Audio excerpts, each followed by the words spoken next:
की राजस्थान शब्द, जो राजस्थान का नामकरण है, ठीक है, इसको लेकर के हम चर्चा करेंगे कि जो राजस्थान शब्द है ये कहाँ से आया है, या राजस्थान को अन्य किस नाम से जाना जाता है, या किस तरह से होते हुए ये वर्तमान स्वरूप में आया है। ठीक है, तो सबसे पहले बात करते हैं, एक विद्वान हुए हैं, यानी हम रामायण की बात करें, आज से बहुत पहले रामायण लिखी जा चुकी थी वाल्मीकि के द्वारा, तो उस समय में राजस्थान को मरुकांतरा कहा जाता था। ठीक है, इसको मरुकांतरा कहा जाता था रामायण में अंदर। और किसने बोला था ये? वाल्मीकि ने।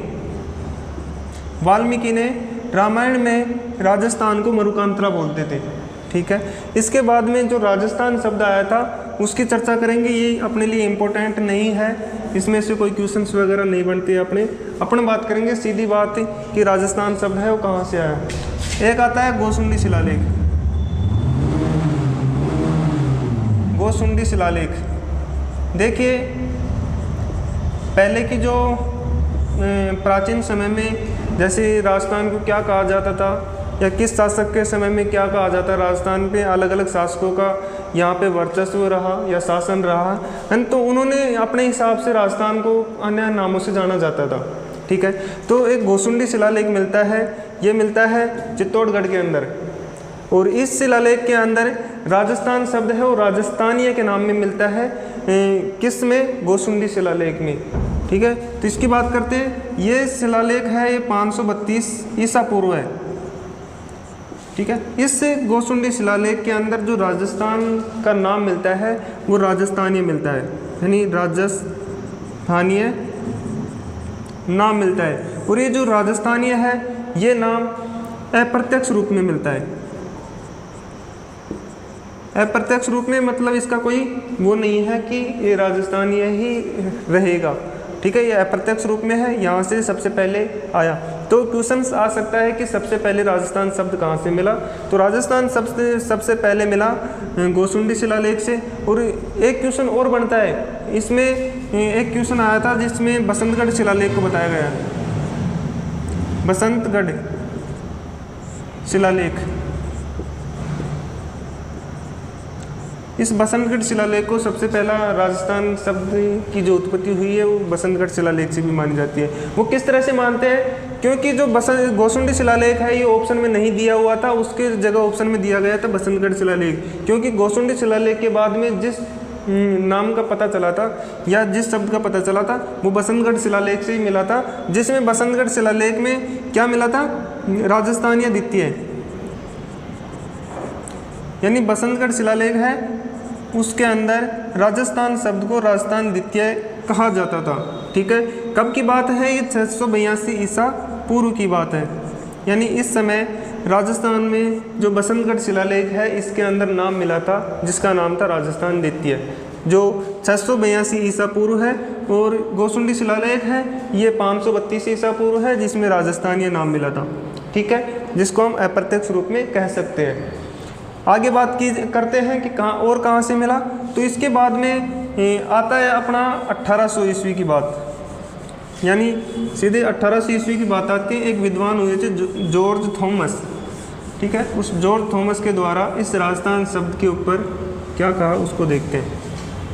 ठीक है, तो देखिए एक विद्वान आते हैं 1800 ईस्वी में जिसका नाम है जॉर्ज थॉमस।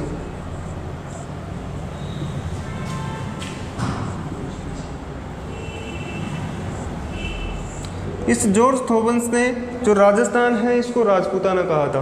क्या कहा था इसको? राजपूताना।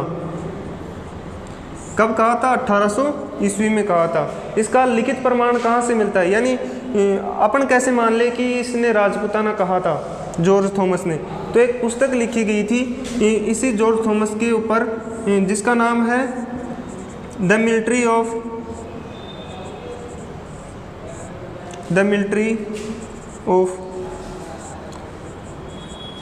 मिलिट्री मेमोरीज ऑफ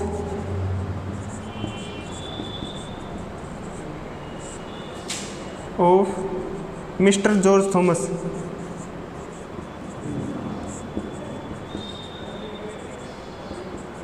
ठीक है, इस पुस्तक के अंदर राजपूताना शब्द ये राजपूताना शब्द है ये मिला था। कहाँ से ये मिला था? 1800 ईस्वी में जॉर्ज थॉमस की एक पुस्तक थी, इसके ऊपर लिखी गई। ये किसके द्वारा लिखी गई थी? ये विलियम फ्रैंकलिन के द्वारा। विलियम फ्रैंकलिन के द्वारा ये पुस्तक लिखी गई थी, the military memories of mister George Thomas. इसके अंदर राजपूताना शब्द का उपयोग किया गया था, जो ये 1805 ईस्वी में लिखी गई थी। ठीक है, तो राजपूताना शब्द सबसे पहले कहाँ से आया? तो वो आया the military memories of mister George Thomas के जो पुस्तक थी विलियम फ्रैंकलिन के द्वारा लिखी गई, उसके अंदर मिलता है। ठीक है, इसके बाद में बात करते हैं 1829 की, 1829 की बात करते हैं। उस समय में एक विद्वान हुए जिसका नाम है colonel James Tod. Colonel James Tod के द्वारा राजस्थान को राजस्थान या राजस्थान कहा था। यानी एक शब्द आता है राजस्थान, ठीक है, और एक आता है राजस्थान। ये दो शब्द आते हैं और ये दो शब्द किसके द्वारा बोले गए थे? तो ये बोले गए थे कर्नल जेम्स टोड के द्वारा। कर्नल जेम्स टोड के द्वारा, इस कर्नल जेम्स टोड के द्वारा राजस्थान या राजस्थान कहा गया था राजस्थान को। इसका लिखित प्रमाण कहाँ से मिलता है? तो इसी के द्वारा लिखी गई एक पुस्तक है the annals and antiquities of Rajasthan. इस पुस्तक के अंदर जो कर्नल जेम्स टोड के द्वारा लिखी गई थी, इस पुस्तक के अंदर राजस्थान शब्द या राजस्थान शब्द आता है सबसे पहले। कब की बात है?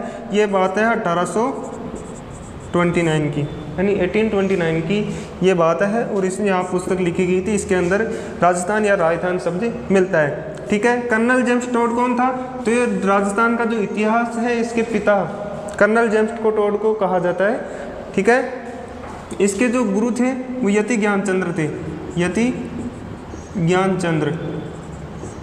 ठीक है, ये सबको पता होगा। इसे घोड़े वाले बाबा के नाम से भी जाना जाता है, अन्य कई नामों से जाना जाता है कर्नल जेम्स टोड को। और ये पुस्तक है उसके द्वारा लिखी गई, जिसके अंदर राजस्थान या राजस्थान शब्द है वो किया गया था।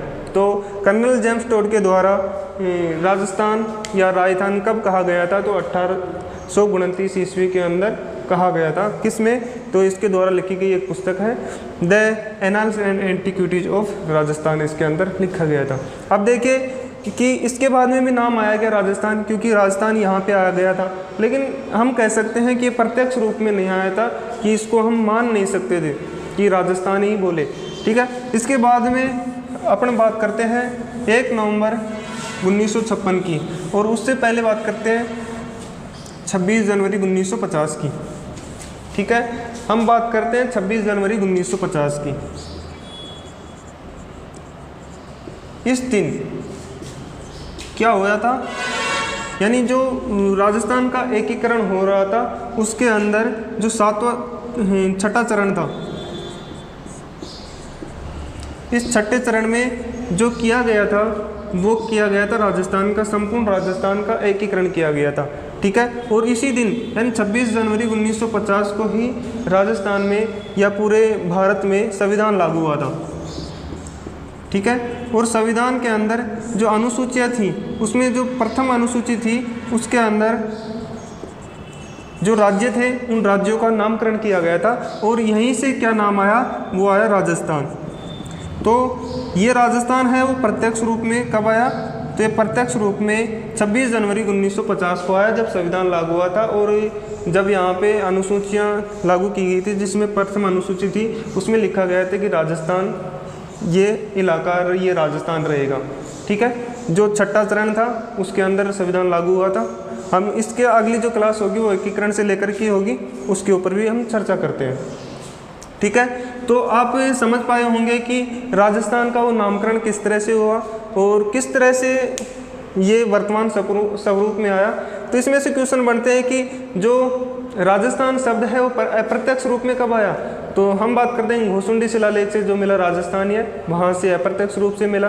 फिर बात करते हैं कि प्रत्यक्ष रूप से कब मिला? तो 26 जनवरी 1950 को जब संविधान लागू हुआ था, तो उस समय में राजस्थान शब्द आया था, उसे प्रत्यक्ष रूप में माना जाता है, क्योंकि इससे पहले राजस्थान कर्नल जेम्स टोड के द्वारा भी बोल लिया गया था, या राजस्थान इसको मान लिया गया था, लेकिन जो प्रत्यक्ष रूप में माना गया वो 26 जनवरी 1950 को माना गया। तो इस तरह से नामकरण के ऊपर आपको कोई डाउट नहीं होगा। डाउट हो तो कमेंट में बताइए, मैं आपको और कराऊंगा। और राजस्थान से की ज्योग्राफी से रिलेटेड मैं लगातार क्लासें लेके आऊँगा और पूरी राजस्थान की ज्योग्राफी को कवर करेंगे। तो ठीक है, करते हैं अपन यहीं इसको ख़त्म। इसकी अगली क्लास हम जल्दी लेके आएंगे, यानी कल की क्लास अपने जल्दी लेके आएंगे और उसमें रहेगा राजस्थान का एकीकरण। तो चलते हैं अगली क्लास के अंदर।